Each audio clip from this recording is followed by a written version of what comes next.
10:36 a.m. Pacific launch from Space Launch Complex 4 East at Vandenberg Space Force Base in California. My name is Ronnie Foreman, and I'm a commercial sales manager here at SpaceX, and I'm joining you now from our headquarters in Hawthorne, California. Welcome to our live launch coverage of the Maxar 1 mission. Today's launch marks SpaceX's 44th mission of 2024, the 328th overall Falcon 9 mission to date, and the third 20th flight of a first-stage booster.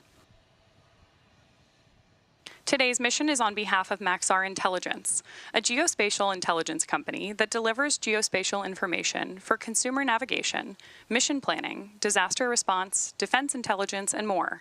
Today's Maxar 1 mission will deliver the first 2 of 6 WorldView Legion satellites to extend the quality and capability of Maxar's constellation. We'll have more to share about today's payloads later on in the webcast. It's also worth mentioning that payload deployment today will happen in between ground station coverage, which means we won't have real-time video to share with you. So we will be ending the webcast following Stage 1 landing and confirmation of good orbital insertion.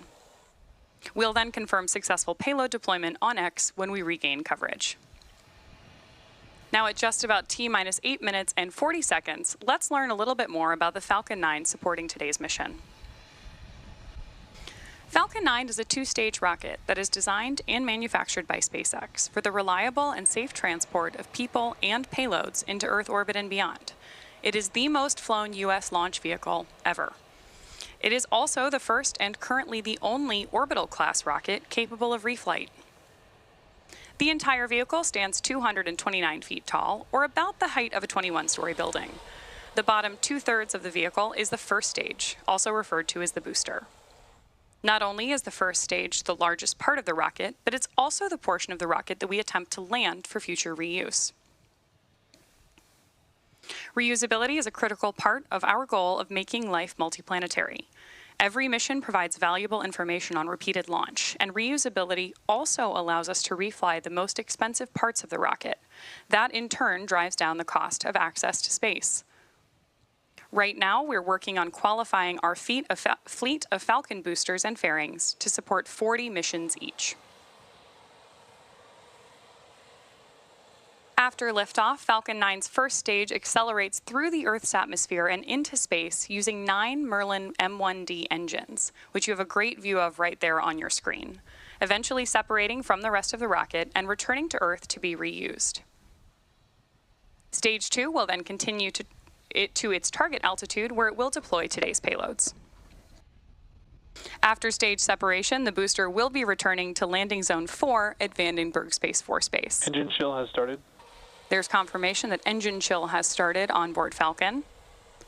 And to date, we have landed a Falcon booster 301 times. Now turning our attention back to Falcon 9 on the pad today, above the first stage is the second stage, which has a single Merlin vacuum or MVAC engine that ignites after the first stage separates. This is what will carry the WorldView Legion satellites into orbit. And located above the second stage is the payload fairing, which is the large barrel structure at the top of the rocket. At 17 feet in diameter, the carbon composite fairing protects the satellites on their way to orbit. Those fairing halves are then jettisoned approximately 3 minutes into flight. The fairing halves supporting today's mission are both flight proven, with one half flying for its 16th time and the other flying for its 13th. After separation from the second stage, both fairing halves will return to Earth and be recovered by our teams. For more on today's payloads, let's take a look at this short video from Maxar.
Now at T-minus 4 minutes and 45 seconds, Falcon 9 is tracking no issues and the payload is healthy. Falcon 9 has been loading propellant since T-minus 35 minutes and should finish loading at about T-minus 2 minutes, 2.5 minutes from now. The range is ready to support and weather is looking good for our mission this morning, but if for some reason we do not launch today, we do have a backup opportunity tomorrow at the same time. Next up, the Transporter Erector, or the TE, will retract away from Falcon. That's the large truss structure that you see next to the rocket on your screen. Hopefully, we'll get a view here through those clouds of oxygen venting from around the vehicle to see those clamp arms open up around the base of stage 2. Strongback retract in progress. There's confirmation that the strongback is pulling away from Falcon 9. So right now we're just retracting slightly, but at T-minus 0, ground hydraulic systems will pull the TE even further away from Falcon 9 as it lifts off. The first stage is connected to a launch mount at the base of the TE, but the structure is hinged to allow that retraction we just saw. You also heard it referred to as the strongback from the launch team, and it does a lot of heavy lifting in the lead up to launch. We use the TE both to roll the rocket out to the pad and raise it to its vertical launch position. Then the TE is also what we use to route the vehicle's fluids, power, and telemetry umbilicals from the ground systems to the rocket and payload. That is until Falcon 9 switches to internal power and clears the pad. Now at this point in the countdown, both the first and second stages are nearly fully loaded with 1 million pounds of kerosene fuel and liquid oxygen.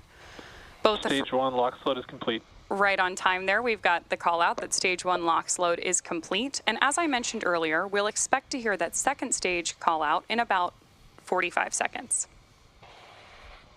Now again, those white clouds you see around the vehicle is just chilled gas from above the liquid oxygen tank that we vent overboard to maintain pressure in the tank as needed. When that vented oxygen comes out into the California air, it condenses into clouds.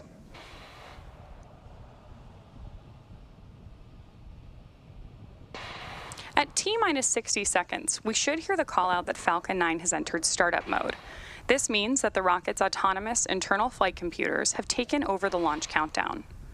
Then, just inside of T-minus 2 seconds, we light the M1D engines for liftoff. With just about 2 minutes to go, the 2 WorldView Legion satellites continue to be healthy.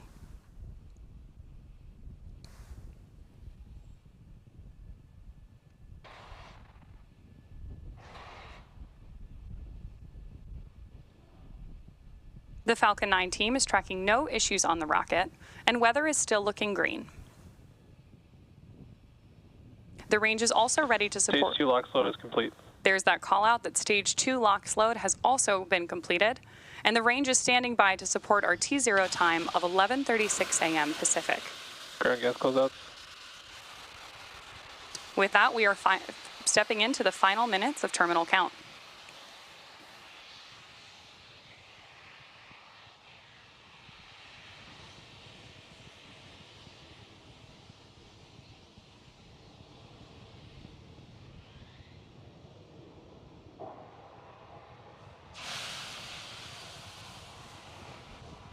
Falcon 9 is in startup.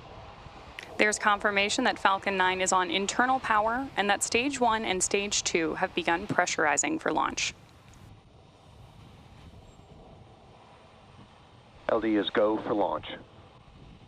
There you heard our launch director give the final go for launch. So at T-minus 38 seconds, all systems are go for launch of Falcon 9 with the WorldView Legion satellites on board. T-minus 30 seconds.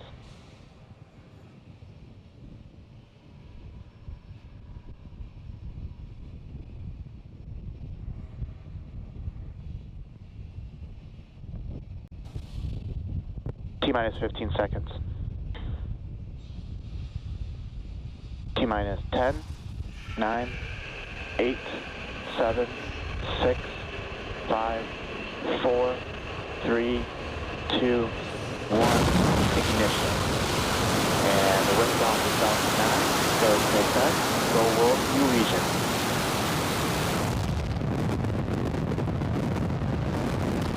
The vehicle's touching downrange. Stage 1 propulsion is nominal.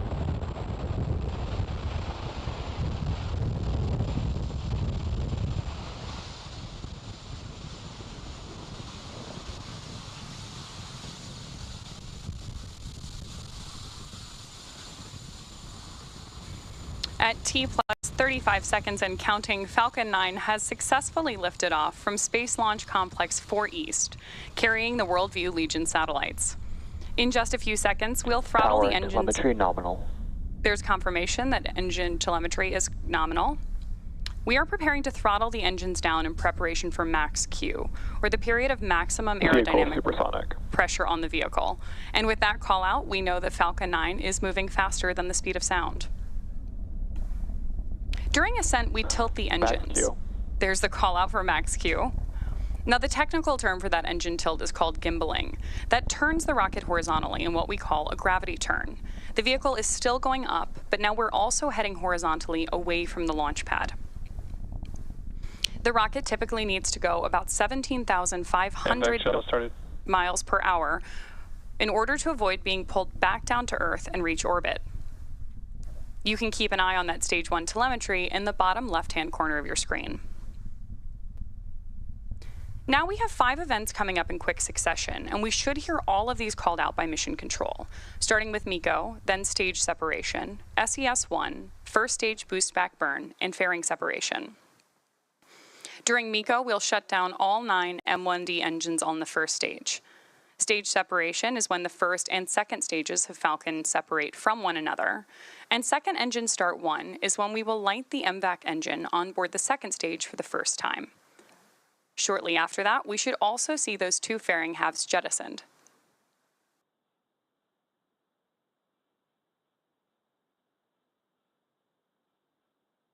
Main engine cutoff. Stage separation confirmed.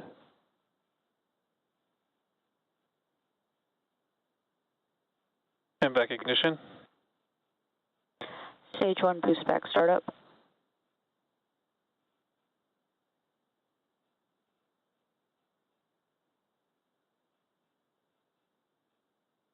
Fairing separation confirmed.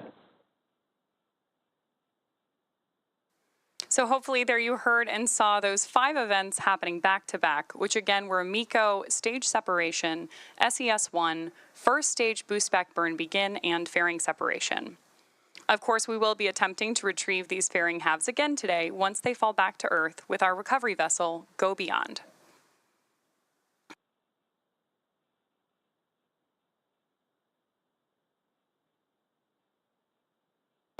Stage 1 boost back shutdown.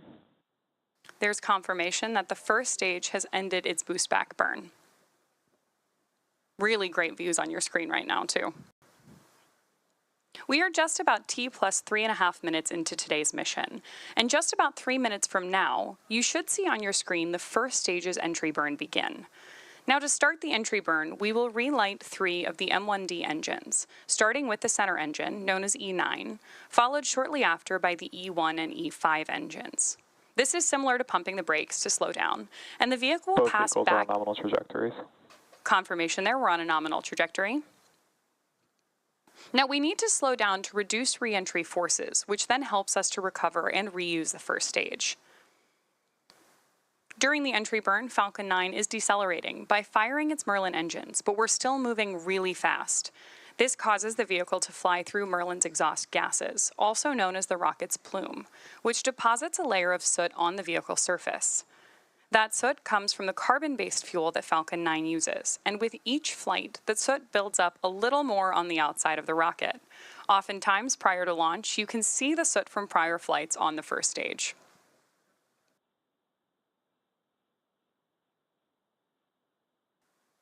Continuing to get really beautiful views from up in space. And of course, you can continue to track both the Stage 1 and Stage 2 telemetry in the bottom corners of your screen.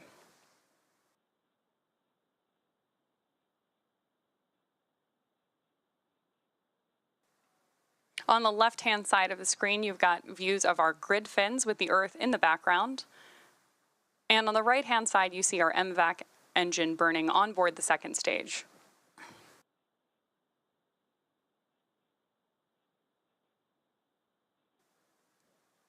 On board the second stage are Maxar's first of 2 WorldView Legion satellites.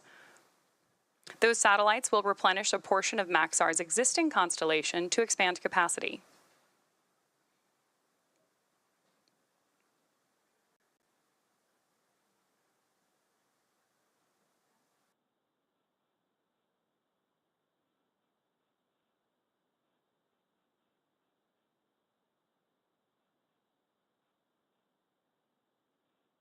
Again, in the bottom left-hand corner of your screen, you can track that stage 1 telemetry as it continues to decrease its altitude on its way back to Earth. And in the bottom right-hand corner, you can watch stage 2's ascent to orbit.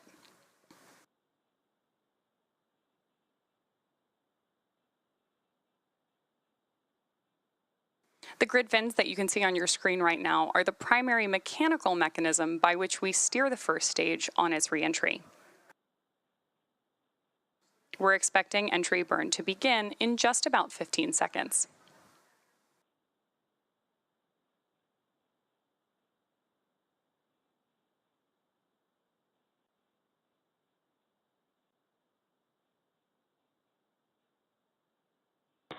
Stage 1 entry burn startup. There's confirmation of entry burn startup. Great view of that on your screen as well. Reusability is key to lowering the cost of spaceflight, which enables more investments in critical scientific research.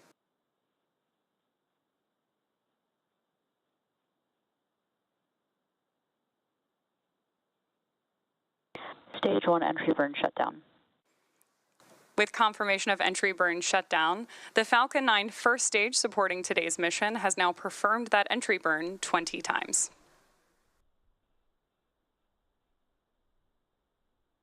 The Merlins on the first stage are optimized for sea level.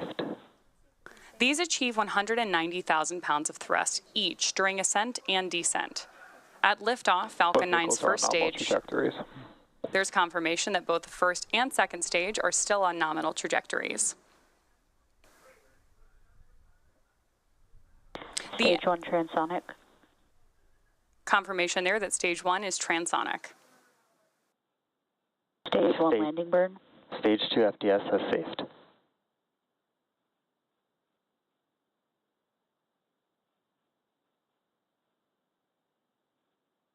Right now, we're standing by for landing of Falcon back on landing zone 4 at Vandenberg Space Force Base in California.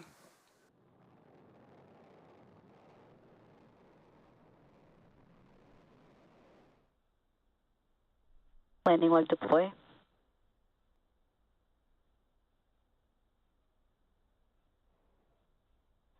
Stage 1 landing confirmed.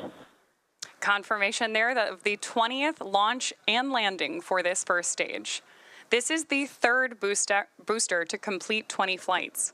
And this landing marks SpaceX's 302nd recovery of an orbital class rocket, including first stage landings for Falcon 9 and Falcon.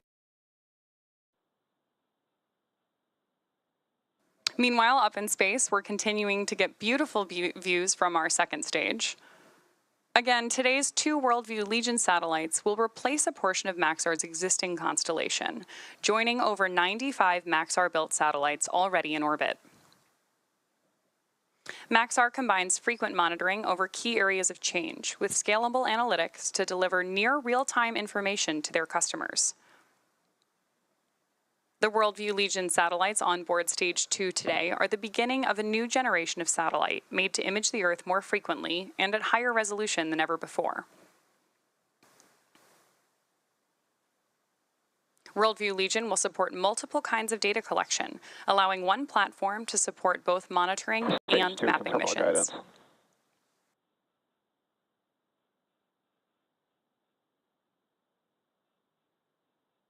Now we are standing by for confirmation of second engine cutoff 1, expected in just about 10 seconds.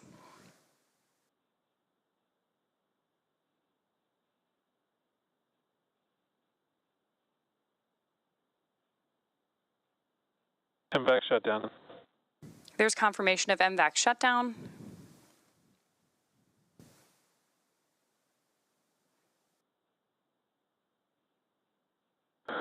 Nominal orbit insertion. And confirmation of good orbit insertion. While we are just a few minutes away from payload deployment, it's going to happen between ground station coverage. So confirmation will come on X when we regain coverage later on in the mission. All of us here at SpaceX want to thank our customer Maxar for entrusting us with today's launch. And of course, we'd also like to thank the Range and Federal Aviation Administration for supporting today's mission. This will conclude our webcast coverage of SpaceX's 44th launch of 2024 and 339th overall mission to date.